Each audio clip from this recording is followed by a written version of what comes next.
Welcome back sa aking YouTube channel. Para sa mga first time nung po naginood, please click mo na yan, Jeremy's TV, Manila.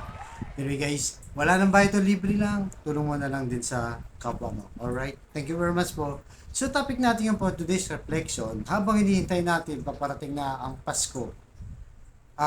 Ito'y pangalawang linggo ng Adviento para sa ating mga Katoliko.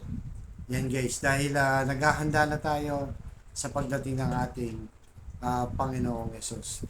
So, habang tayo naghahanda, bago nangyari ang Pasko, meron isang tao naghahanda o pinaghanda bago yun dumating, itong si Juan Bautista. Na alam naman natin doon sa history, bago nanganak si Mama Mary, naunang nanganak itong pinsan niyang si Elizabeth. Na yan ang talaga ang plano ng Diyos. So, basahin muna natin guys, hango ito sa Ebanghelyo ng ating simbahang Katoliko ngayong araw ng linggo, December 10, 2022. So, ang pangangaral ni Juan na tagapagbautismo.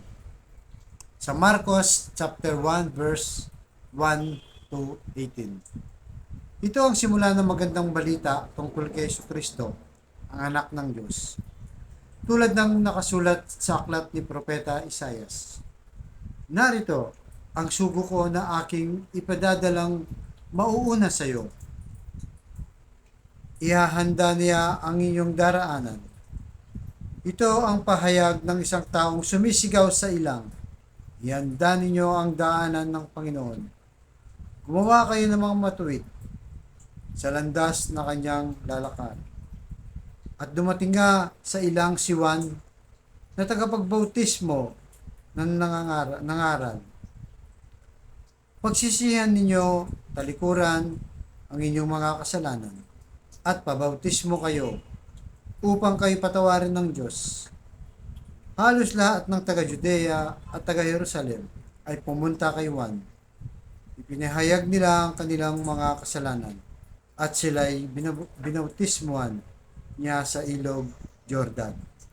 Ang damit ni Juan ay yari sa balahibo ng kamelyo at ang balat naman ng hayop ng kanyang sinturon. Ang kanya namang pagkain ay balang at pulot-pukyutan. Ito ang ipinapahayag niya sa mga tao. Ang darating na kasunod ko ay higit na makapangyarihan kaysa sa akin.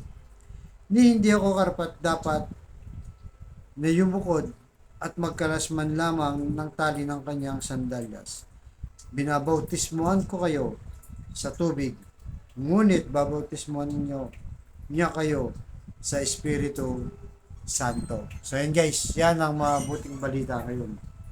So dito kasi guys, nung dumating na itong si Juan Bautista, akala ng mga taga-Jerusalem o mga Israelita na ito na yung hinihintay nilang Mesaya. Kasi nangangaral siya, di ba? Maraming naniniwala sa kanya. Sinusundan siya ng mga maraming tao. Kaya akala nila siya na yung Mesiya na galing sa ilang. Kaya nga sabi niya guys, hindi ako ang Mesiya, di ba? Ang susunod sa akin ay siyang makapangyarihan na hindi man lang ako karapat dapat na magkalag ng kanyang tali sa kanyang sandalya. So alam niya kasi na ang ating Panginoon Diyos ay anak ng Diyos. At yun ang role ni Juan Bautista. Kaya sabi niya, magsisi kayo sa inyong mga kasalanan. Kaya nga siya yung kumbaga pinapatag niya yung daan. Kumbaga guys sa bundok, di ba? Siya yung nagpapatag para makadaan yung mga sasakyan. Parang ganun siya. Ganun siya. Pero hindi literal guys na bundok, di ba? So ibig sabihin nito, ihanda ang ating mga sarili para sa kabutihan. Dahil darating na nga ang ating Panginoong Hesus. So ano nga ba yung mga sinasabing dito sa Ebanghelyo na to ng mga bundok? Napapatagin yung mga bundok, ayusin yung mga bakubakong daan. Ano nga ba ang mga ito? So, siyempre, ang sinasabi dito guys, hindi yung literal talaga ng mga bundok o kaya mga lubak-lubak sa daanan. So, ang sinasabi niya dito, ihanda ang ating sarili. So, ano ba yung mga bundok? So, ilagay natin sa ating modern time. So, ano ba yung mga bundok? Ito yung mga bundok ng problema na umahad lang sa atin sa pananampalataya sa ating Panginoong Hesus. So, una na rito, di ba, yung halimbawa, yung may galit ka sa kapwa mo, sa kapatid mo, sa magulang mo, di ba? Isa yan sa umahad lang sa'yo para mapalapit ka sa Diyos. So, isa pa, yung pagpunta o pagsamba sa simbahan. Lalo na sa ating mga Katoliko, di ba guys? Obligasyon natin. Ayon sa Ten Commandments, yung pangatlo, na ang sabi diyan, alalahanin mo ako sa araw ng pumamahinga. So, yun guys. Kaya nga sabi niya, di ba, sa Old Testament, ang bahay ko ay gagawin bahay dalanginan ng iba't ibang tao sa mundo. Yan yung mga simbahan. Kasi yan ang nagpapatunay na may relasyon tayo sa Diyos. So, nung pandemic nangyari sa atin, guys, di tayo nakakapunta kasi nga online mass lang yan. Dahil bawal nga lumabas sa ating gobyerno na pinagbabawal para makaiwas sa sakit. Kaya nag-online tayo. Pero ngayon wala na. Kaya obligado na tayo magsimba. Isa to sa patunay na ang ating pananampalataya sa Diyos ay buhay na buhay at hindi natin kinakalimutan yung relasyon natin. Kasi importante yung relasyon natin sa Diyos. Diba? So ano pa yung mga karamdaman natin. Minsan, di ba? Pagdating ng linggo, kung ano na nararamdaman mo. Ibig sabihin guys, yung demonyo, pinipigil ka para magsimba, para makipagkita sa Diyos, para yung relasyon mo, mawala ka sa focus. Yan ang gusto ng demonyo. So, wag po nating pababayaan yan. Dahil ang pinaka-importante, sabi nga ni Saint Pio, guys, si Santo Pio, sabi niya, kung alam niyo lang kung gaano ka banalang misa ka-importante, i-risk mo ang buhay mo para magsimba ka. Ganun. Kasi sa ating mga Katoliko, nakakalungkot, di ba? Almost 90% tayo Katoliko dito sa Pilipinas. Pero ang nangyayari, diba? Ilan lang ang nagsimba. At yung iba dyan, seasonal lang. Kagaya niyan, guys, di ba? Simbang gabi. So, marami yan. Punong-puno ang simbahan sa unang araw. Iba, nakikiuso lang, nakikisabay lang. Hindi sila nagsisimba pag wala ng okasyon. Yung iba, sa bagong taon naman. Yung iba, kapag birthday lang nila. Yung iba, pag namatay na, guys. Pag nasa buro na sa simbahan, doon lang nagsisimba. Diba? Sa obligasyon natin to. Hindi naman sinasabi na perfect, pero mas maganda kung ma-perfect natin. At majority, ba, sa isang buwan, mag-absent ka ng isang linggo lang, pwede na yun. Well, mas maganda kung wala ka ng absent. So, kasi minsan, ako dumarating na yun, may busy ka, pagod ka, o something na ganyan. Pero, ina-assure ko na mas marami akong, o ng pamilya ko sa isang linggo na makakasimba kami. Dahil ayaw ko matulog ang aking pananampalataya. Yan ang mga hadlang sa buhay natin. Di ba? Kaya yung sama ng loob mo, yung galit mo sa kapwa mo, yung mabigat ng problema mo, yan ang umahadlang sa'yo. O kaya yung mga bisyo mo. Imbis na magsimba ka, magbisyo ka na lang. Sumugal ka, o makiinuman ka, di ba? Yan ang priority mo. Yan ang mga bagay na bundok na sinasabi ni Juan Bautista. Kaya nga sabi niya, ihandaan yung inyong sarili, magsisi kayo. So, ibig sabihin, habang inihintay natin ng Panginoon Diyos, hindi lang para yung mga decoration, di ba? Nakita natin sa paligid natin, kahit saan ka pumunta, may Christmas tree, may Christmas light. So, okay naman yan, guys. Simbolo yan ng Pasko o parte ng paghahanda natin sa Pasko. Pero wag po natin kalimutan yung ating kaluluwa na kailangan. Dahil darating yung araw, mawawala tayong lahat dito sa mundo. Ano na lang ang matitira?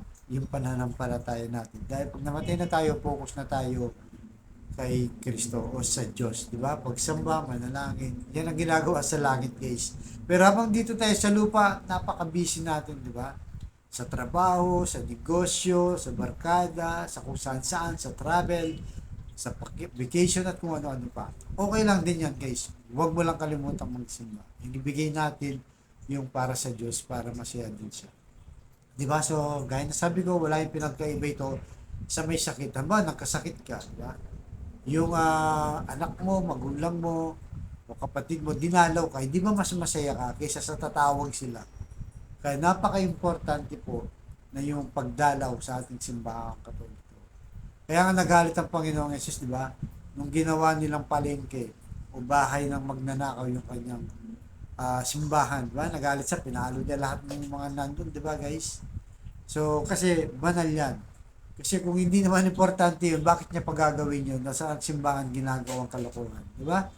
So, napaka-importante po. Dahil sabi niya, ito ang bahay ng aking ama. Kaya gaya na sabi ko, sa Old Testament sinasabi diyan na ang aking bahay gagawin bahay dalangin na. Bakit na sinabi pa yun, di ba? Kung palang hindi na importante na pumunta pa tayo sa simbahan at magsimba, di sana wala na pinagawa simbahan, guys. Wala na sanang templo. Nakita naman natin ng ating Panginoong Yesus. Bata pa lang siya, pumapasok na sa templo para magbasa ng banal na kasulatan. Kasi sabi ng iba, hindi kahit di ako magsimba, okay lang, sa bahay lang, pare-pareho lang naman yan.